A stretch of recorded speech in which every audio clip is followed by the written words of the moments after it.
收看今日福气类个节目。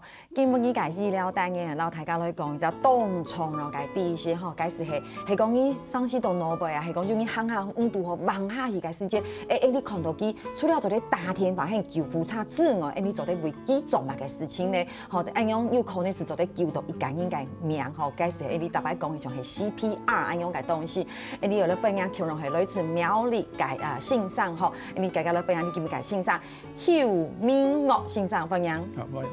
多謝大家，我係邱明岳。這禮拜過老大家來講急救的知識。冇錯哈，冇錯哈，講急救嘅第一次輕重要哈。有時候啊，我們喺學校讀書嘅時間，希望就會看電視嘅時從呀哈，大家就會分享講哦，青島急救嘅第一次。不過公司採訪哦，有時候哈。没有真的发生在自己的省空的世界，你就会唔记得，你就会好像放松，你就会粗心。不过有时候俺会吃到空，再一次的提醒大家，黑公真言有暗用给第一次，真的要放在心里，因为很有可能你发生的时候，你真的可以帮助一个人或救人一命哈。一开始同大家来分享的就会我们一般来讲的心肺复苏术，对，然后就会一般来讲的 CPR 嘛，哈，做啲简单的讲下。好啊，好。你 CPR 归营养都心肺复苏术。顾名思义，心脏、肺脏这两个部分，我们要让它能够恢复正常，就是叫复苏术。心肺复苏术其实目的，因为你的脑是我们一个很重要的器官，对，所以我们脑部一旦缺氧，有可能到缺氧4到6分钟，它就变脑死了。所以我们要把握这个黄金时间，第二黄金时间哈，比给脑的循环氧气不至于缺少。故所以你要用心肺复苏术把我们身体的血液，好能够传送到脑部，氧气能够传送到脑部，还有其他的重要器官。对，按你整个人的他的存活率才会提高。就经常讲嘅黄金时间，就是青葱油嘅。就像有时候我们说，有时候你看一点你的公发嘅时间，哦，佢可能在松口，佢有可能松口，你看佢后，他突然就倒下嘞。对，可能係心脏嘅问题，对不对？像那个时候，如果你不会按用嘅简单嘅急救嘅第一次也係一点点的方式，你立刻去帮他做处理。当然很有可能你就救了他，对，但是黑公你给龙是唔会，他很有可能就来不及。错，你一般的统计，假使你都4分钟以内能够施行心肺复苏术的话，病人的存活率可以提高到40%到50%。等于说他原本可能没有机会，可是你帮他做心肺复苏术之后，几周的有一半的机会他可以活过来。对，而且现在我们有讲到咩，像个心脏嘅问题啊，咪你讲达7分钟，每一分钟慢1分钟，它的死亡率就增加7%。那你想想看，如果可以讲10分钟，就少了70%。那真的是几乎是那黄金时间，就是那短短的10分钟对不对哈？故说哈，基本上同大家的分享，一开始要讲的就是心肺复苏术。其实公司采访以前读书给时间，念国中的时候，经常就有搞啊，有没有？可是你有真的去练习，可是。练习之后啊，就会忘记哈，对，而且觉得不容易。接触的话，就是对哈。可是基本上唔单讲可以同大家来分享，他传统给我们说看到人，你可以帮他做心肺复苏术之外，还有就是其实为了要让大家喊他简单去处理，我们也会讲说现在其实更简便的方法，对不对？好，比如说像 AED 按用嘅东西，嘿，不过一开始基本上欣赏真的很用心，有帮我们带那个道具。这是我们的讲的安妮啦，好，它就是我们在做 CPR 课程的时候会用到的一个假人。是。那我们先把它放好。对，而且经常你知道以前经常搞给时间有没有？还会告诉我们手的姿势要怎么用，用手哪里的力量，然后要去算，比如说位置在哪里，然后怎么压这样。所以今天我们也是用统台感按用功，我们可以讲的仔细一点点，对不对？好。拜托医师了。我家阿叔回事来讲，一般人你 CPR 的条件就是你看到一张眼给倒下去，好，也讲你看到几些查封、外伤，对，或是被电击，或是溺水，好，突然就是没有生命迹象的，没有心跳、没有血压的，那我们就是有一个流程叫做叫 CAB，好，就喊量多。好，然后 CAB， 喊量多，唔係講救命，唔係講救命哦，唔係嚟喊哦。我们第一个叫是要叫病人，好，就是我现在大概就示范一下，就是我们看到一张眼倒下去，你说提早叫，先生，好拍打它，看给有反应嘛，但是某反应，你说秒级的脉搏。好，我们要摸这边的颈动脉，看它的脉搏，然后顺便看它的呼吸。哦，所以其实你就靠近它，看它摸脉搏，顺便看呼吸。对。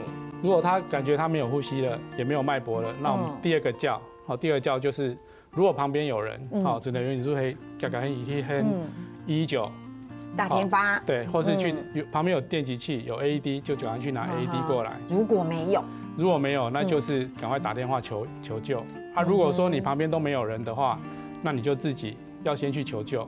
先打电话，先打电话求救，再回来做 CPR。哦，曾婷，你不要自己待在那边做，旁边都没有人，那你会做的累死。因为你自己做很累，然后结果救护车也没有通知。对，所以你如果只有一个人，你一定要记得，一定要先去通知救援。他现在手机很方便，其实你可以用手机就可以通知了。然后通知完之后，那我们就是开始做我们的CAB 这3个步骤。是，第一个 C 就是我们的心脏按摩。心脏按摩就按压心脏。那我们心脏要按压的时候，我们一般就是因为这安妮比较好辨认，我们就是两乳中间，正中间。两乳正中间，这是胸骨的部分。是。好，那如果一般我们遇到正常人，可能你没办法去判定他两乳中间是不是在胸骨。对。所以我们现在就是，你如果可以判定他的胸骨，那你就直接压在胸骨的下缘。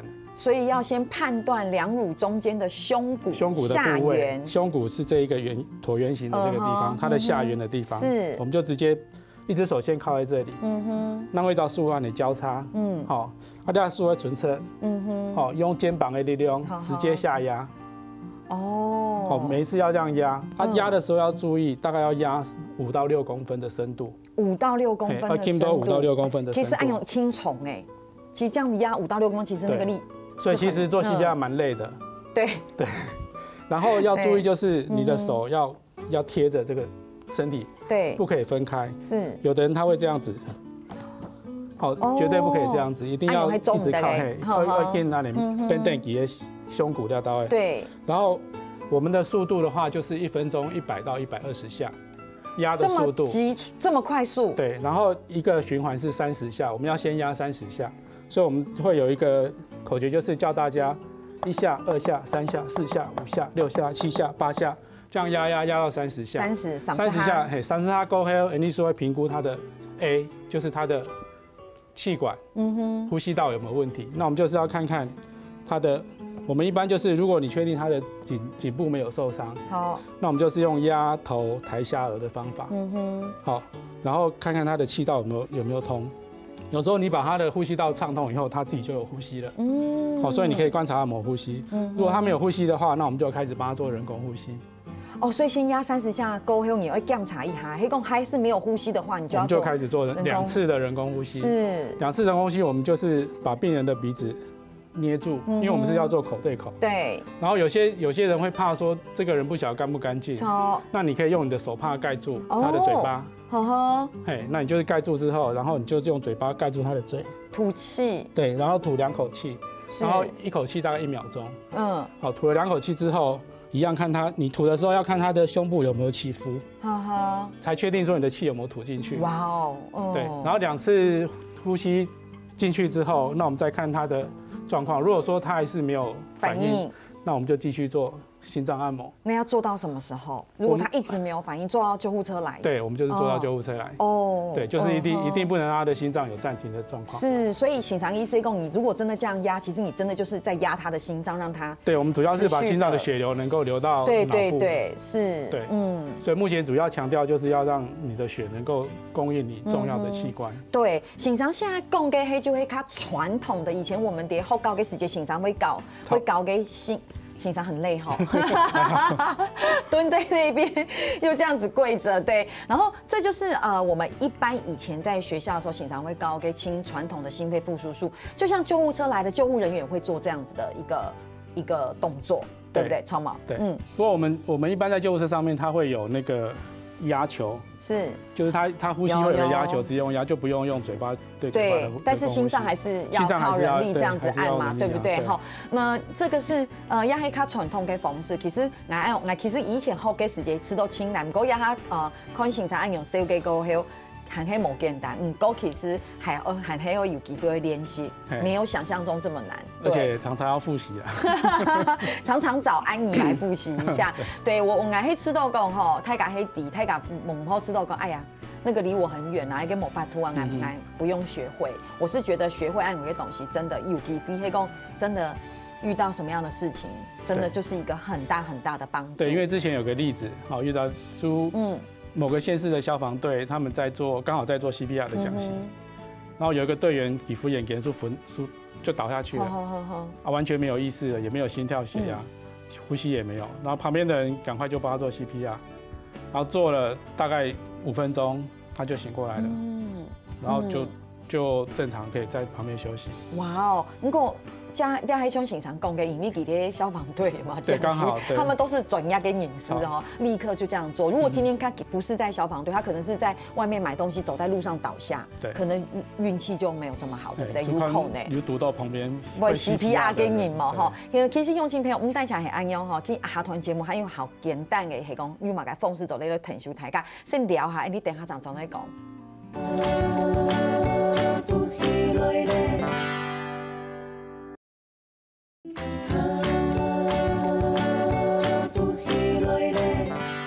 东方姨走在绕墙头，刘信上来都全部都让大家来分享。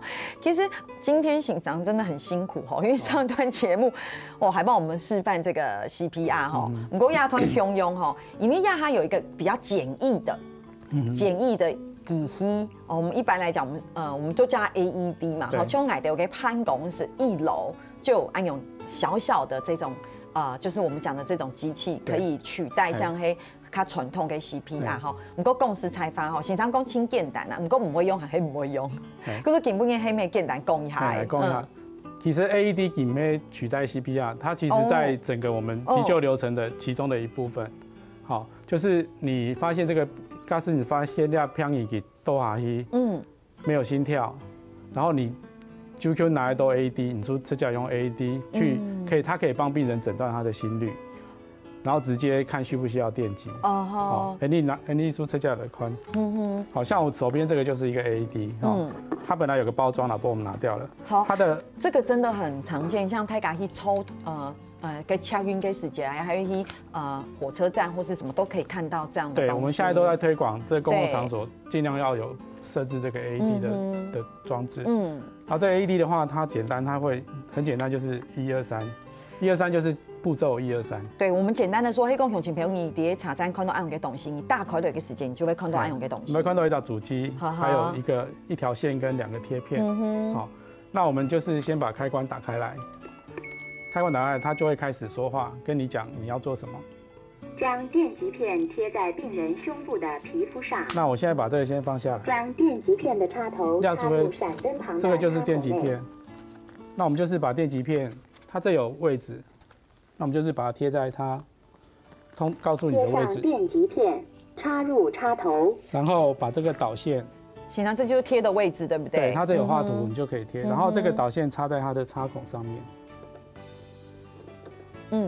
然后它就会开始看他的心率，正在分析病人心率。然后在分析的时候要注意，对我们不要碰到病人。在分析的时候，我们得秒都偏移，不然会干扰他的分析。建议电极。所以他现在就充电了。不要碰触病人身体。立刻进行电击。然后这里有立刻按下橘色按钮。这边就会有个按钮，电击的按钮。然后旁边要确定是清空的。然后就压一个电击。完成电击。按钮就对，所以。哇开始心肺复苏。所以其实轻简单呢。所以你这个语音的步骤其实蛮简单的。因为就像醒常讲其实黑公你真也唔会，你就是因为它上面也有图说图解，你就贴在它胎嘎做的看到给安妮的身上，一个上方一个下方，对，因为几被攻法，对，你就弹几个指示做就可以了。所以其实你只要按2个按钮，第一个就会开关，对，大开了，然后听了它的指示放上去之后，然后插这个。我们先贴贴片，然后再插这个导线，对就好了。然后看他会告诉你要不要电击。是，如果他要，你就按那个电击键按下去，然后旁边注意清空，就它就会电击。可是现场我有听到他说，接下来要进行心肺复苏，因为底刚是侦测到他没有恢复心跳，那我们就开始做 CPR。我们电击完就是马上接着做 CPR。CPR 我们一般台湾模工的，你一般 CPR 就是2分钟内做5个循环。依照循环数会30次的心脏按摩，2次的呼吸。然后做完5回以后，我们要评估他的脉搏，还有呼吸，就是一样评估1次。如果还是没有，那我们就继续压。就继续压。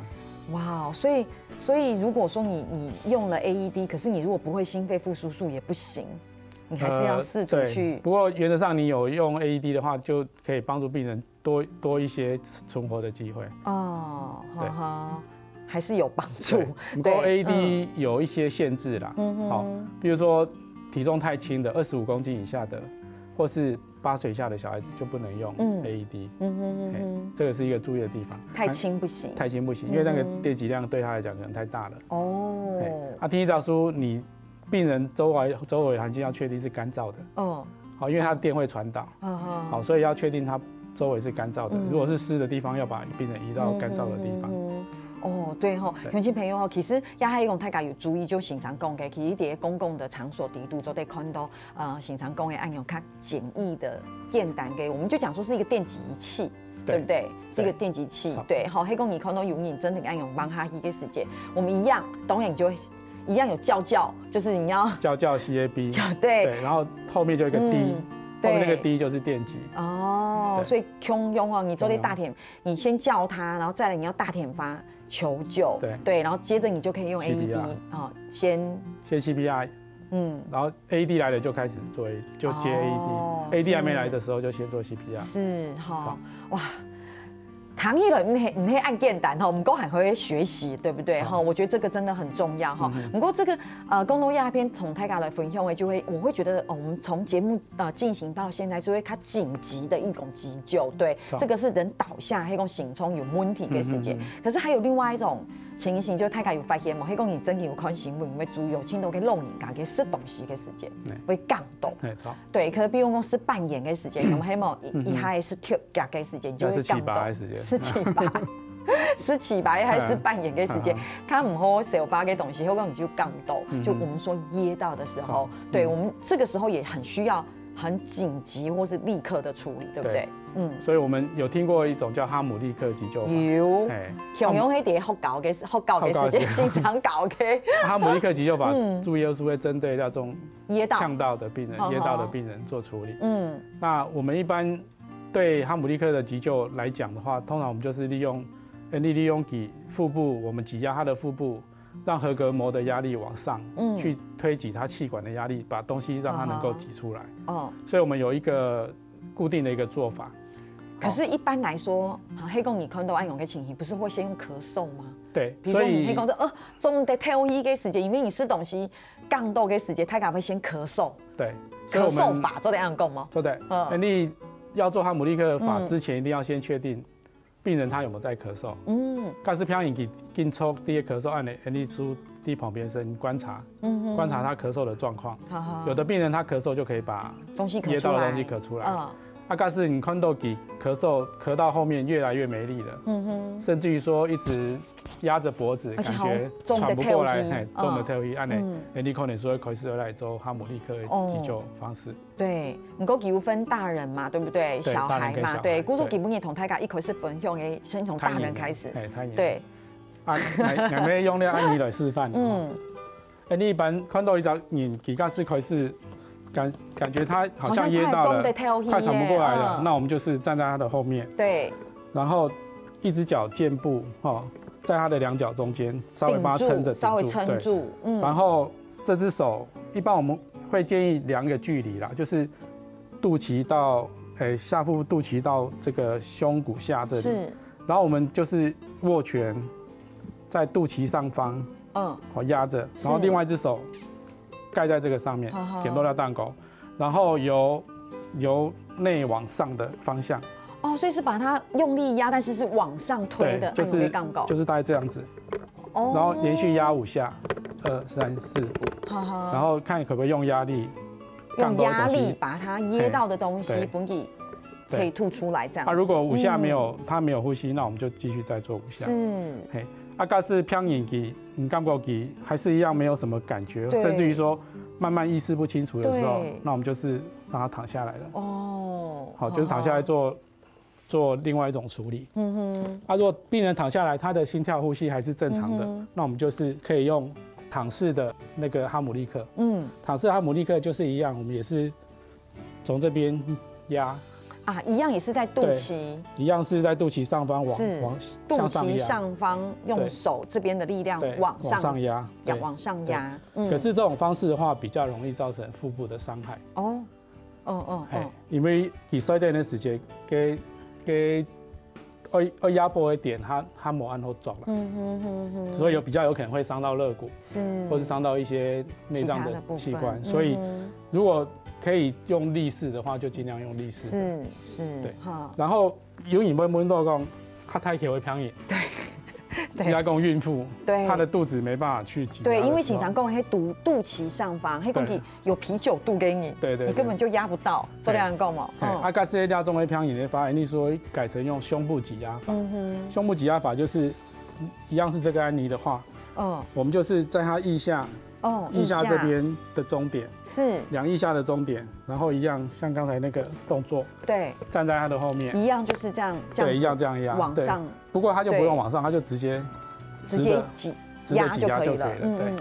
可是，一般来说，我们就会用刚形常供给直立式的，对，直接就是肚脐上方，直接这样子挤压他的那个腹部，然后把那个用那个压力可以杠到给东西都得吐出来，这样子。哇，这也是一个很重要的一个急救的方式，对，所以其实太感还要注意太胖的人是不行的，所以还是不要太胖比较好。你说孕妇呢，当然是不一样，对，所以这是有区别的。故说真紧会注意，因为有轻度的时间弄人家黑公司东西噎到的时候，这个方式有时候真的很有效。对，等于它只是一个瞬间嘛，卡豆给时间不有按用给杠高哈。这个是讲到的是大人的部分，可是如果说其他的部分，比如说声音比如讲牙子，有的牙子只会凊彩咬东西的，所以有时会看到。对，故所以你牙的发，你一般是会先用左手做数，就是抓拇指跟这个4只手指抓它的下巴跟冠骨这个地方，好固定住，然后这只手在下面，把它转过来。所以先转到背面。对，转过来以后，让它的2只脚在你的手，跨着，然后2个肩膀，好，我们肩膀后面会有 Q 了一个到翘翘的，就是这个骨头肩胛骨凸起来的中点，中间那个点，然后用力掌手掌的这个位置。大概30公分的高度，这样子拍打5下，5下，对，拍打5下，拍打完之后再把它转回来，转回来之后一样就是扶好2只脚在手臂的中间，然后用2只手指头，食指跟中指按压它的2乳头中间，好，就是也是压5下。所以2乳头中间不就是跟我们前一段讲的那个心脏按摩的位置是一样的，差不多。然后就是压5下，然后就检查一下他的嘴巴有没有卡住的东西，有没有卡住的东西。对，大家也不要小看这个小动作，其实给周一来扣的某按难，不过有可能因为像声音也是东西，黑公真的噎到那样的，可能就让小 baby。他就马上就可以比较远离那个危险。对，最好不要遇到了。懂也。堵到最后会处理。对吼，你是你团老大家咧分享，讲是东西讲到大家做点用心做吼，还有嘛个地区老大家咧分享，大家先聊下，等下再来。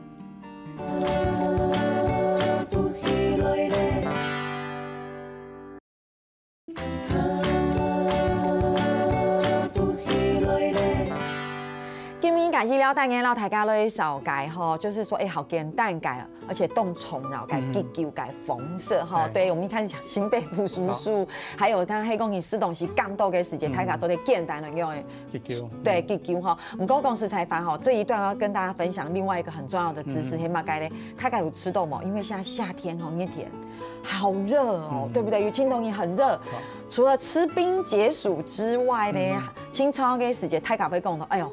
我中暑了，而且中暑好不舒服哦，对不对？我说亚团一开始同大家来小给就会热衰竭跟中暑，这中间是有区别的，对不对？其实你中暑挥发是一个比较广泛的名词啦，很多人可能其实会念到是会讲中暑，对。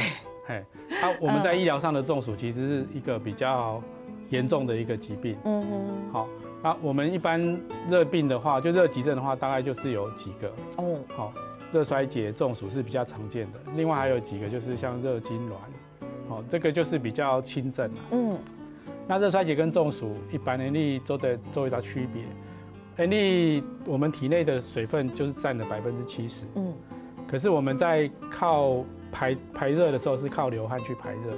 好，可是本身水分它是一个不是很好的一个热导体，所以我们如果在一个热的环境待得很久的话，那热它没办法排出去的时候，它就在我们的体内累积。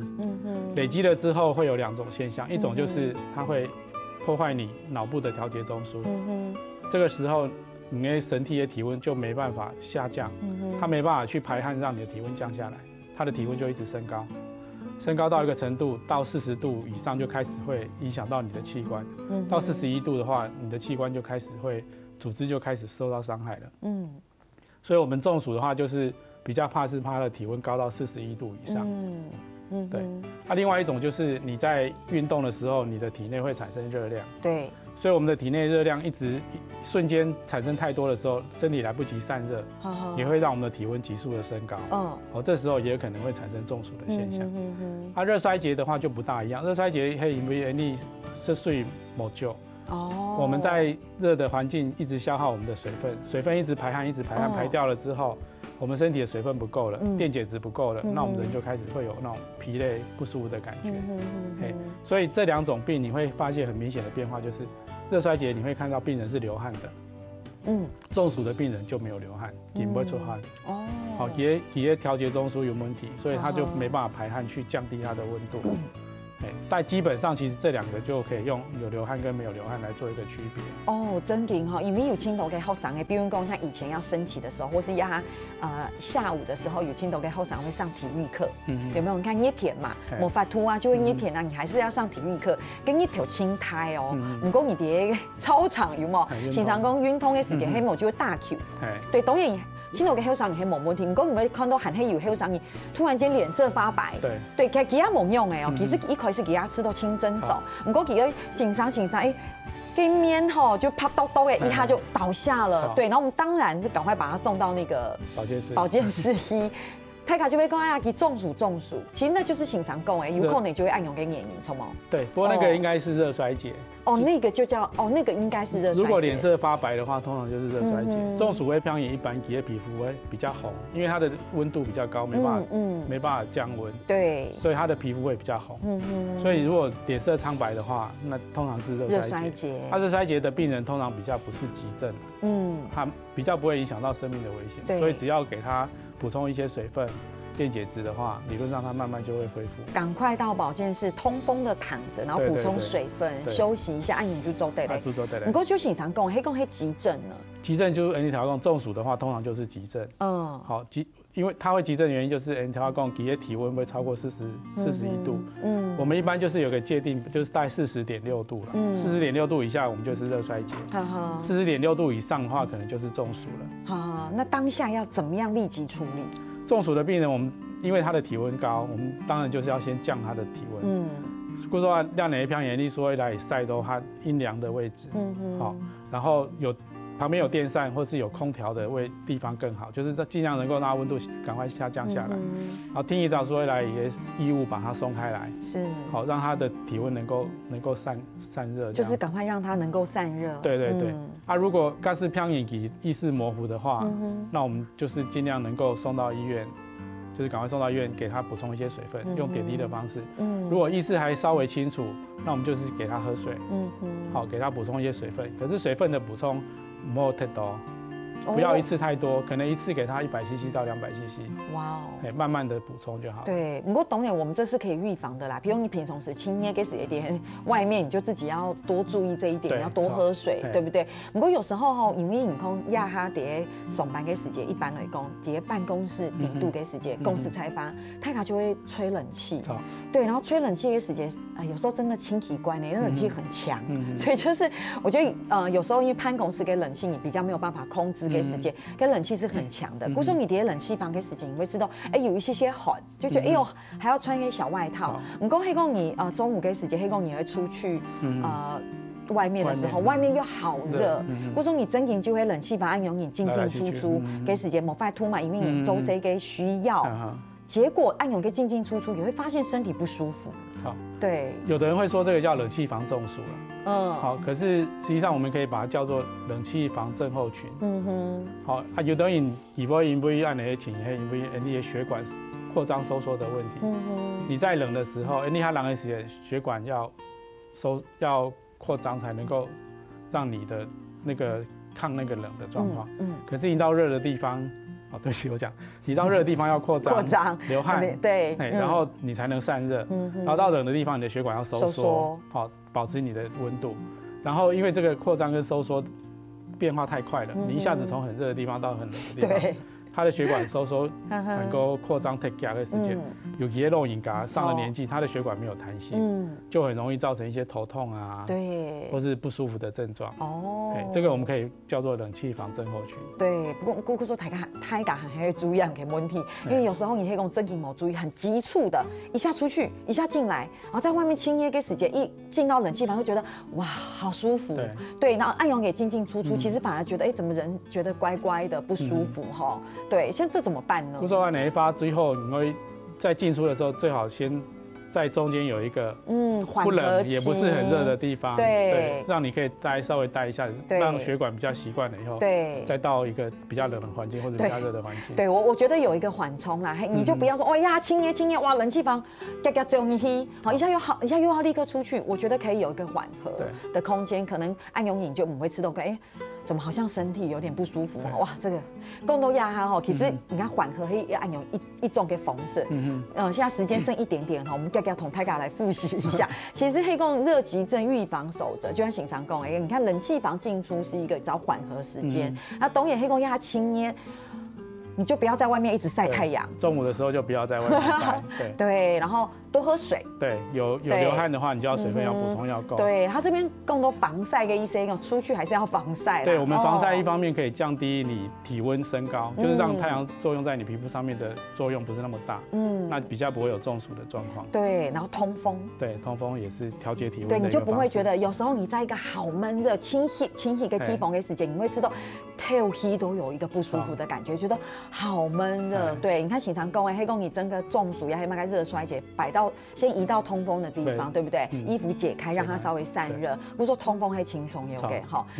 乡亲朋友哈，今天同大家的分享就会讲，真的热天哈，要注意按用个热衰竭的问题，好多喝水。对，好，黑公你叠冷气房进进出出还会注意哈。希望乡亲朋友今天一看利息真的是收获很大，对不对？好，从心肺复苏术，从毛都嘿。